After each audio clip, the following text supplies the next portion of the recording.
Why does having too much choice feel paralyzing? This is, I think, a new concept that, we are, our generation is struggling with, but, previous generations really didn't have any of these opportunities that we now have, and any of these choices that we now have. Like, if you think about your parents to a certain extent, but more your grandparents and your great grandparents, didn't really have any kind of they didn't really have too many options. It was just well, what's the next thing that I can do that's in front of me right now, or what does my family need, and they just followed the path that was given to them, and they didn't really have a lot of options.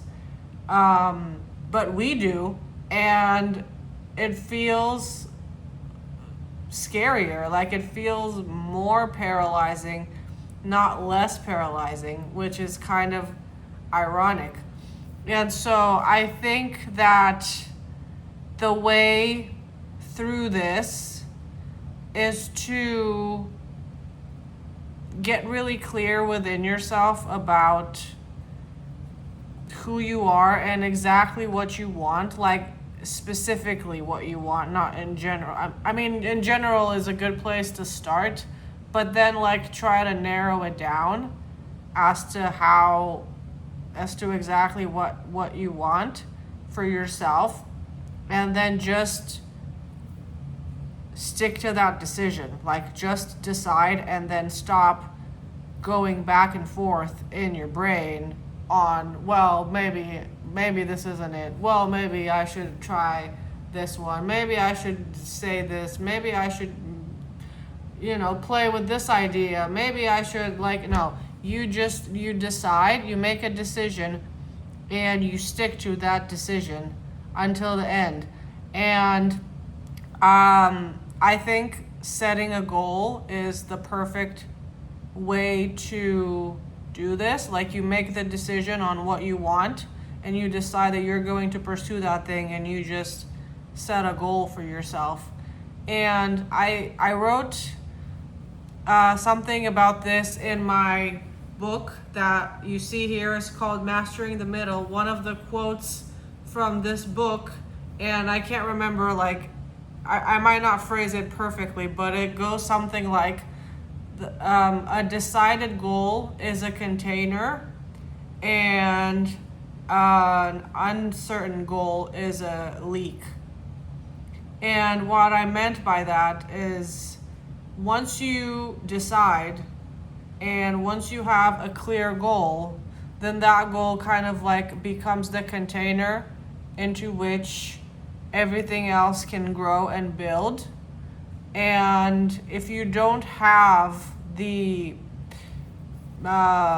sturdiness of a sure goal, and your goals are wishy-washy and you change your mind often, then there's kind of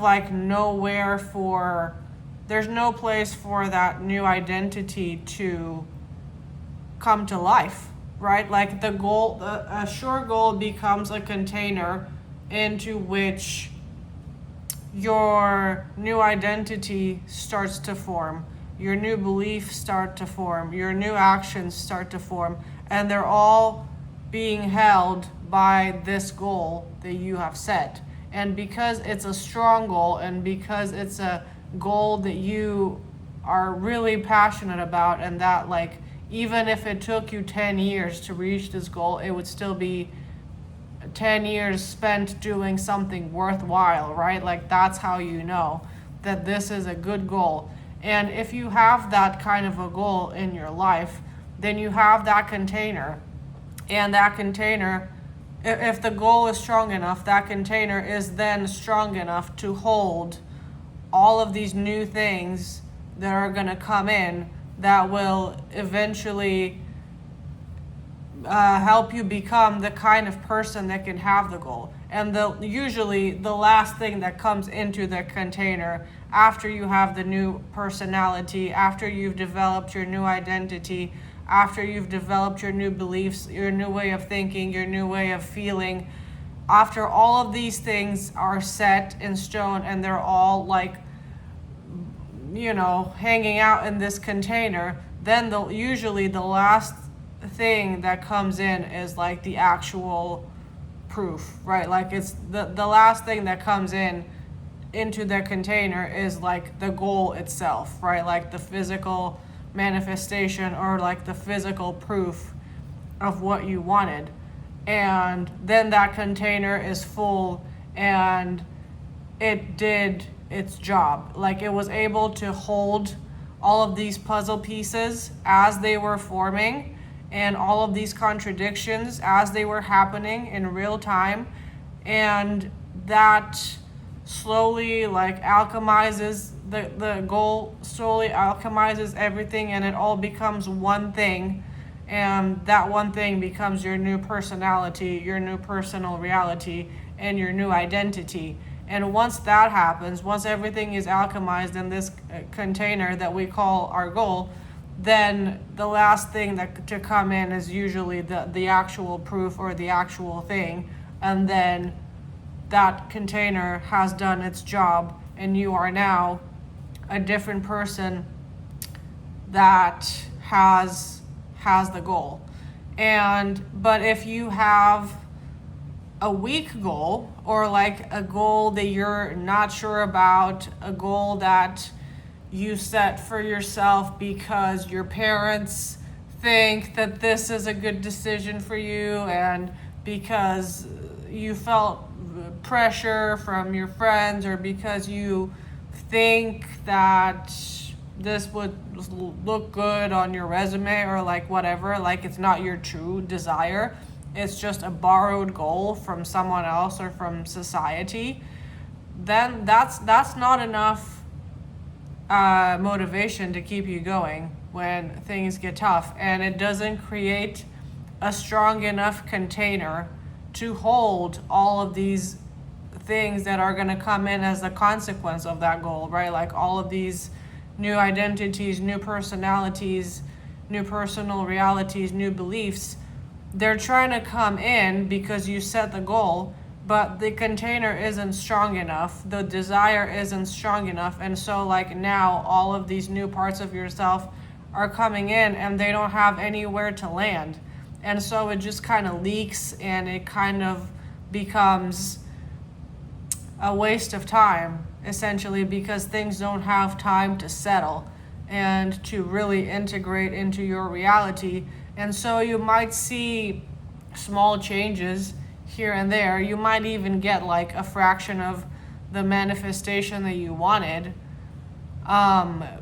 But because the goal wasn't truly yours, and because it wasn't like something that you desired deeply, then all of these things that are coming in have nowhere to land. And so it's like kind of like wasted energy. Like I hope you understand what I'm trying to say. And so I think really the best way to approach all of these choices, or like seeming choices that you have, is to really think about who you are and what you want and what would make you happy, and choose something and stick to it until you see the final piece come in, until you see the final, like the end result, the end goal, the manifestation that you wanted come in.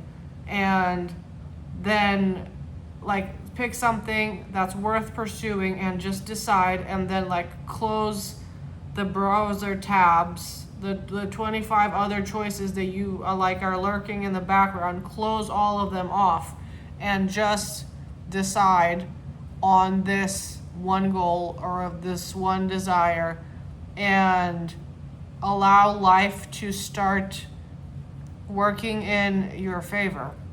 I think that will definitely help with this illusion of choice that we have.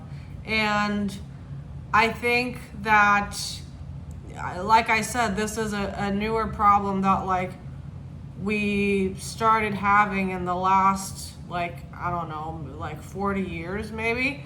And this is a problem that's like truly unique to us and to our generation. And so that's why I think that like asking for advice from like your grandparents or your parents, or like people in their generation, they might not be able to help you because they don't really understand all of the choices that we have, like, because their reality when they were growing up wasn't nearly as diverse and as like complex as it is now. Now there's like a million choices, and there is no set path for anybody anymore. And we are like, we spend so many years in school, and then we're like thrown into society, and we're expected to like make it essentially when you have all of these all of these things coming at you, all of these options, all of these ideas, and you feel like you're overwhelmed. I think that the best way to approach it is to like shut your ears off, close your eyes off from the world, and try to figure out what feels really good to you. Like, what would be something that if even if it takes me 5 years to get this thing, it would be 5 years well spent.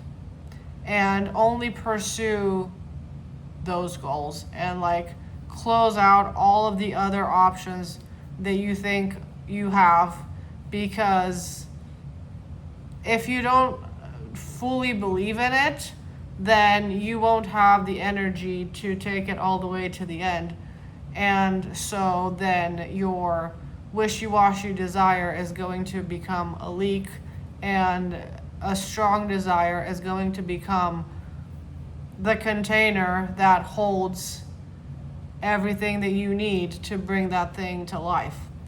And so if this video and these kinds of topics are interesting to you, I wanted to let you know that I wrote a book that is called Mastering the Middle, and in it I talk about the process of going from where you are to where you want to be, and what obstacles people face when they're in the middle, and how to overcome a lot of these problems, because the middle is not supposed to be a passive time in our lives. Like, once you set the goal, and you're not supposed to be like passive and waiting around for somebody to come and help you, or somebody to come and rescue you, somebody to tell you what to do. Like, the middle is a very active part of our lives, and there's a lot going on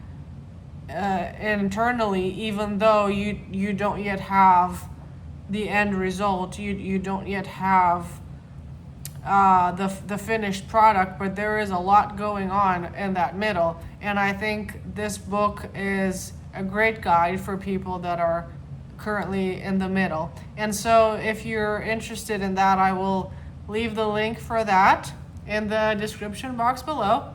And thank you so much for watching this video. I will see you in the next one. Bye.